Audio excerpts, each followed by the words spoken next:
আপনি আমাকে স্পর্শ করছেন কেন? এভাবে আমার কোমরে হাত দিলেন কেন? আমি কিন্তু আম্মুর কাছে সব কিছু বলে দিব। নতুন বউয়ের মুখে এরকম কথাবার্তা শুনে চমকালো তানভীর। যদিও তার বউটি একেবারেই ছোট, তানভীরের থেকে ৮ বছরের ছোট নীলা। বয়স তার মাত্র ১৫ বছর, কিন্তু পারিবারিকভাবে বিয়েটা হয়ে গেছে। তানভীরের মায়ের বান্ধবীর মেয়ে নীলা, একমাত্র মেয়ে সে বাবা মায়ের। কিন্তু নীলার বাবা তাদের রেখে পরপারে পাড়ি জমালো গত বছর। সেজন্য এত তাড়াতাড়ি মেয়েটাকে বিয়ে দিয়ে দিলেন নীলার মা। নীলা, আমি তোমার স্বামী, আর আজকে আমাদের বাসরাত।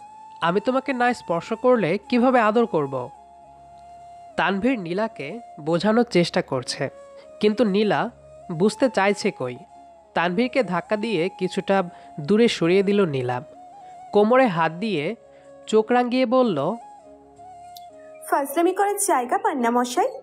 আদর করতে গেলে এরকম কোমরে হাত দেওয়া লাগে? কপালে চুমু খেলেই তো আদর হয়ে যায়। আম্মু তো আমাকে আদর করে মাঝে মধ্যে।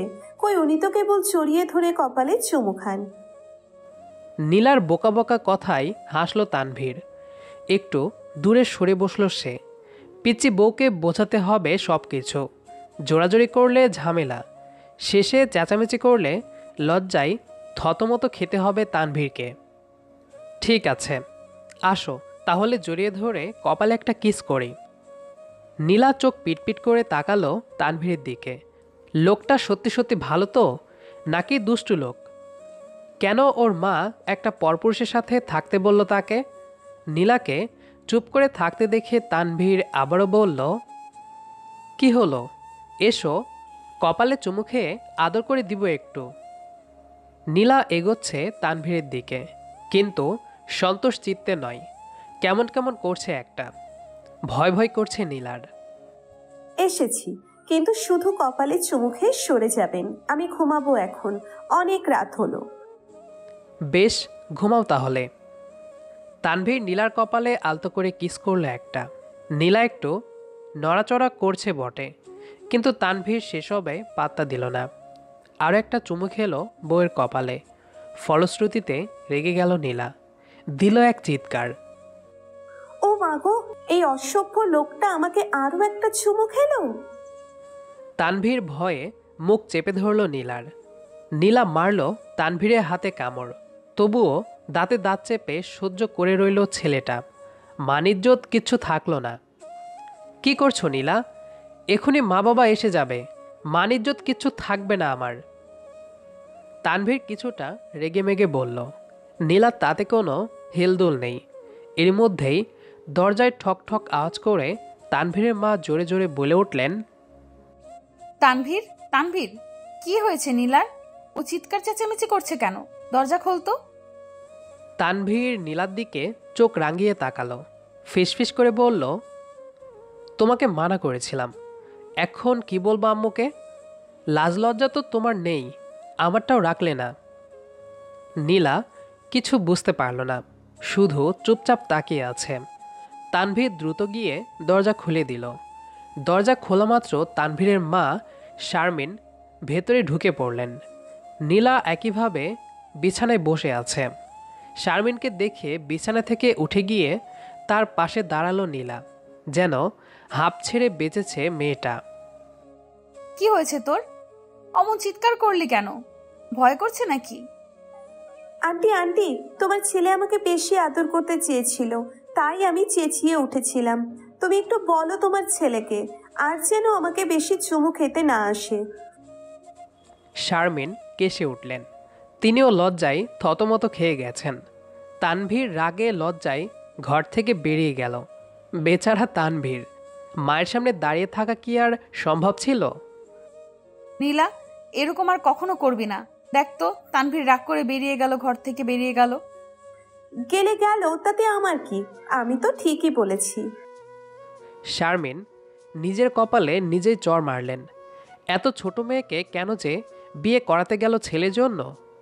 নীলাকে ঘুমাতে বলে ঘর থেকে বেরিয়ে গেলেন তিনিও। নীলা একা একা বিছানায় শুয়ে আরামসে ঘুমিয়ে গেল। এভাবে কেটে গেল কয়েক মাস। এর মধ্যে তানভীর আর কখনো নীলার সাথে এক ঘরে শয়নি। মনে মনে পণ করেছে সে, যতদিন না নীলা স্বামী স্ত্রীর সম্পর্কের মানে না বুঝতে পারবে ততদিন নীলার সাথে থাকবে না। শারমিন এ নিয়ে কিছু বলতে পারেনি ছেলেকে, বলার মতো কিছু নেই। ওরকম চেঁচামেচি করলে যদি আশেপাশের লোকজন আসে বাড়িতে তখন, সেজন্য সময়ের ওপর ছেড়ে দিয়েছি। দিন যাচ্ছে তার আপন গতিতে, সব কিছু বদলে গেছে সেই সাথে। নীলা আগের থেকে একটু বুঝদার হয়েছে। সব কিছু না বুঝলেও এতটুকু বোঝে বিয়ের পর স্বামী স্ত্রী এক ঘরে থাকতে হয়, কিন্তু তার স্বামী থাকছে না। তাই রাতে খাওয়া দাওয়া শেষে তানভীরের রুমে গেল নীলা। তানভীর বাড়ির অন্য ঘরে থাকে। নীলাকে দেখে তানভীর জিজ্ঞেস করে, কি ব্যাপার, হঠাৎ এই ঘরে এলে যে? কিছু লাগবে? না, কিচ্ছু লাগবে না। আপনি আমার সাথে এক ঘরে থাকবেন আজ থেকে। নীলার কথা শুনে তানভীর চমকালো একটু, কিন্তু সেটা বুঝতে দিল না নীলাকে। আগে দেখুক ঠিক কি বলতে এসেছে মেয়েটা। কেন? তোমার ঘরে থাকবো কেন? আবারও যাতে আমার মায়ের সামনে আমার মানিজ্যত ডুবে সেজন্য? আপনি আর চুমু না খেলেই হয়। চুমু খাওয়া লাগবে একসাথে থাকলেই। হ্যাঁ, আমার লাগবে। চুমু খাওয়াই লাগবে আমার। যতদিন চুমু সহ্য করতে না পারবা ততদিন আর আসবা না, মনে থাকে যেন।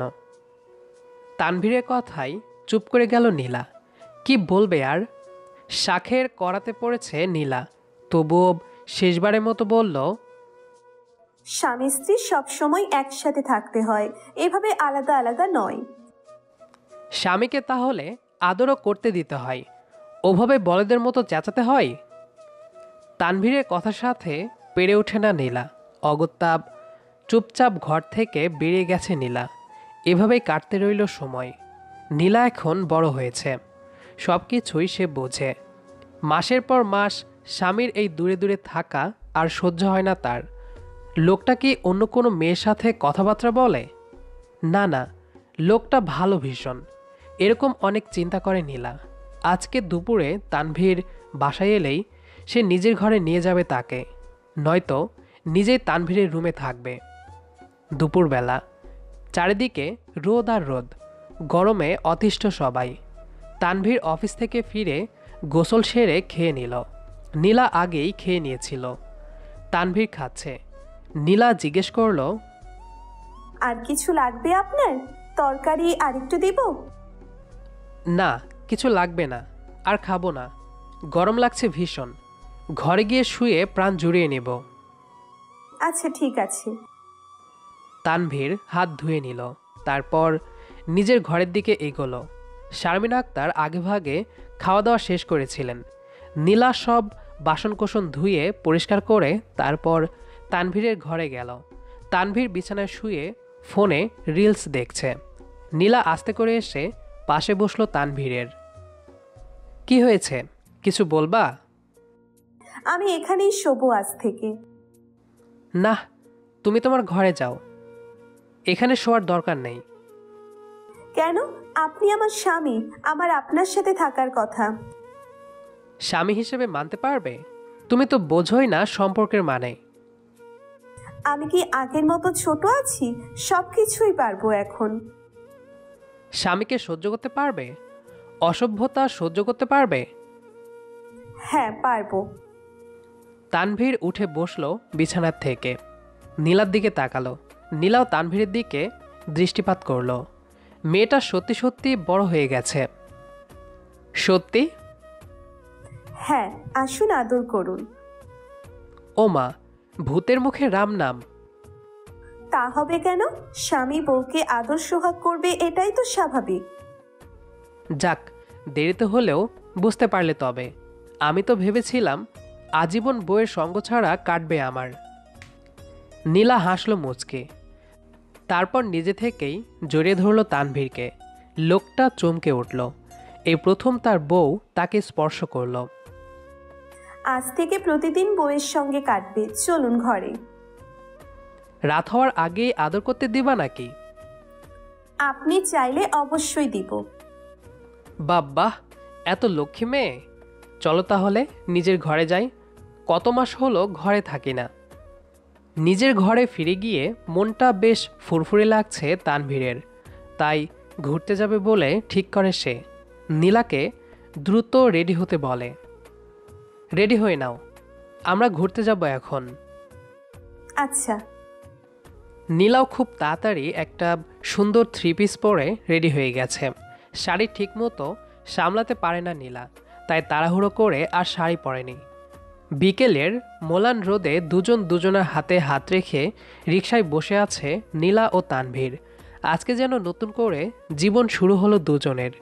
চারদিকে কত শত দম্পতি নজরে আসতো তানভীরের, সেসব দেখে আফসোস হতো তার, কিন্তু আজ আর কোনো আফসোস নেই। শুনুন, আমার ফুল লাগবে। রাস্তার ওই পাশে দেখুন কতগুলো ফুলের দোকান। নীলার কথাই সেদিকে তাকালো তানভীর।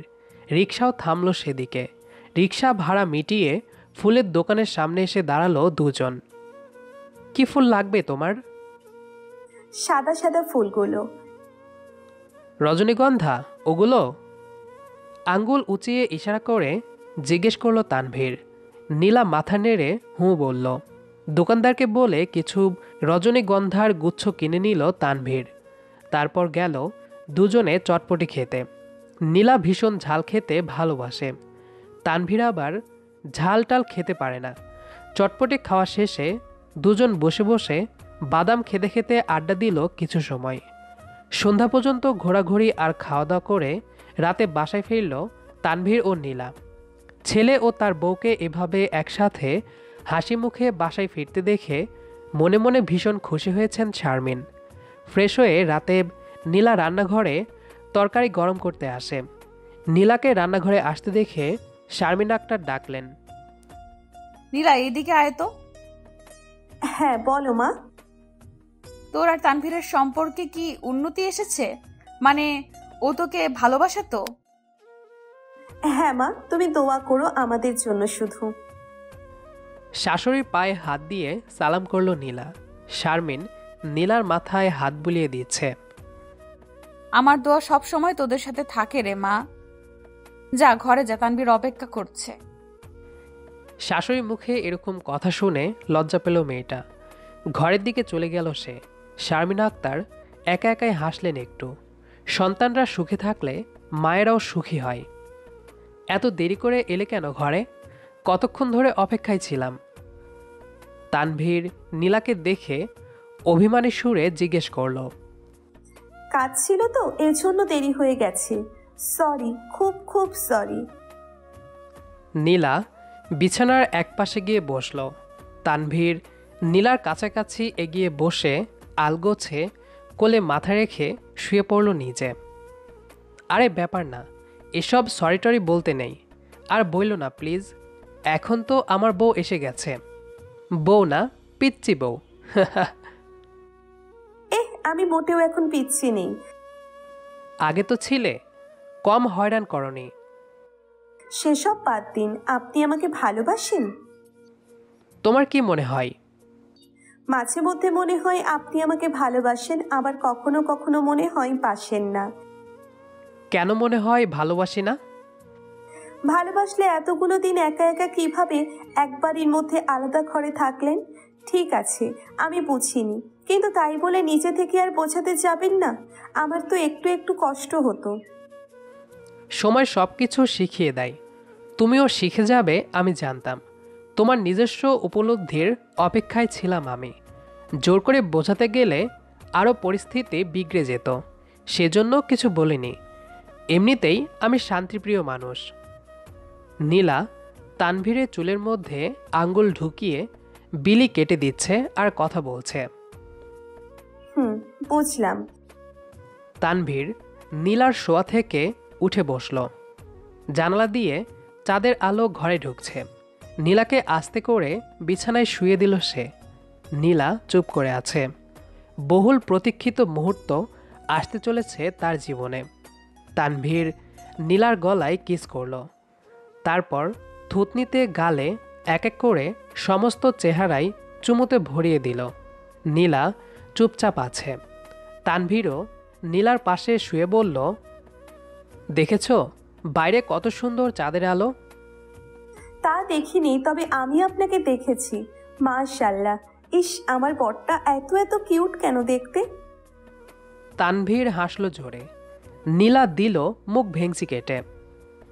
আমার বউ সুবিধা, এজন্য আমিও সুন্দর, বুঝলে? কি সব উল্টোপাল্টা লজিক দিচ্ছেন আপনি? তার চেয়ে বলুন বাগানে যাই, এই মোহনীয় চাঁদের আলোতে দুজন বাগান বিলাস করব। তানভীর এক লাফে উঠে বসলো শোয়া থেকে। তারপর দাঁড়িয়ে নীলাকেও ইশারা করলো উঠতে। নীলাও উঠল এবার। বেশ, চলো তাহলে। কিন্তু কোলে করে যাবে নাকি হেঁটে? কোলে নেওয়ার মানুষ থাকতে আবার হেঁটে যাব কেন? ঠিক আছে, আসো। তানভীর মুচকি হেসে নীলাকে কোলে তুলে বাগানের দিকে এগোলো। বাগানে পৌঁছে বেশ কিছুক্ষণ সময় দুজন একে অপরের দিকে তাকিয়ে রইল। কোলে শুয়েই নয়নে নয়ন রেখে আছে নীলা। কতদিন পর এভাবে কাছাকাছি এসেছে দুজন। কোল থেকে নামিয়ে নীলাকে বেঞ্চে বসালো। বাগানে বসার জন্য বেঞ্চ আছে। নীলার ঘাড়ে আলতো করে কিস করলো তানভীর। নীলা ইতস্ততভাবে বলে, আমাকে ক্ষমা করে দিবেন এতদিন আপনাকে কষ্ট দেওয়ার জন্য। তানভীর নীলার হাতে নিজের হাত রাখল, কপালে কিস করলো একটা। তারপর হেসে বলল, এসব বলার দরকার নেই। আমি জানি তোমার বোঝার মতো বয়স কিংবা অভিজ্ঞতা হয়নি তখন। আপনি কত ভালো, আমার লক্ষ্মী স্বামী। আপনাকে ভীষণ ভীষণ ভালোবাসি। এত ভালোবাসা কোথায় রাখি? বুক পকেটে জমিয়ে রেখে দিন। বেশ, রাখলাম, আজীবন রেখে দিব। তানভীর হেসে উঠল। নীলা তাকিয়ে রইল সেই হাসির দিকে। কি সুন্দর সেই হাসি। চলুন ঘরে যাই। এত তাড়া? হ্যাঁ, আর অপেক্ষা সহ্য হচ্ছে না এটা। তানভীর হাসল, হেসে বলল, ঠিক আছে, চলো আমার পিচ্চি দুষ্টু মিষ্টি বউটা। নীলাকে ফের কোলে তুলে নিয়ে নিজেদের ঘরে গেল। আজকের রাতটা দুজন আর নষ্ট করল না। তানভীর ও নীলা দুজন দুজনার কাছাকাছি আসলো অনেক। ভালোবাসায় সিক্ত হলো দুজন। সময়ের সাথে সাথে সব কিছু বদলায়, তেমন নীলা ও তানভীরের সম্পর্কের রসায়নও বদলে গেছে। দুজন বেশ হাসি খুশি হয়ে দিন কাটাচ্ছে এখন। নীলা সংসারে খুব মনোযোগ দিয়েছে, আর তানভীর বাইরের কাজের দিকে। ধৈর্য ধরে সম্পর্কে থাকলে ভালো ফলাফল পাওয়া যায়, যদি মানুষটা সঠিক হয়। পৃথিবীর সব ভালোবাসার মানুষগুলো আজীবন একসাথে থাকুক, বেঁচে থাকুক ভালোবাসা। আজকের গল্প এই পর্যন্তই। নিশ্চয়ই পরের দিন অন্য কোনো পর্বে আমাদের দেখতে পাবেন। সেই পর্যন্ত ভালো থাকুন, সুস্থ থাকুন এবং অন্যকেও ভালো রাখার সামান্য চেষ্টা করুন। আমাদের চ্যানেল অথবা পেজের সাথেই থাকুন। ফলো কিংবা সাবস্ক্রাইব করতে ভুলবেন না কিন্তু। বেশি বেশি লাইক, কমেন্ট এবং শেয়ার করুন। Bye bye.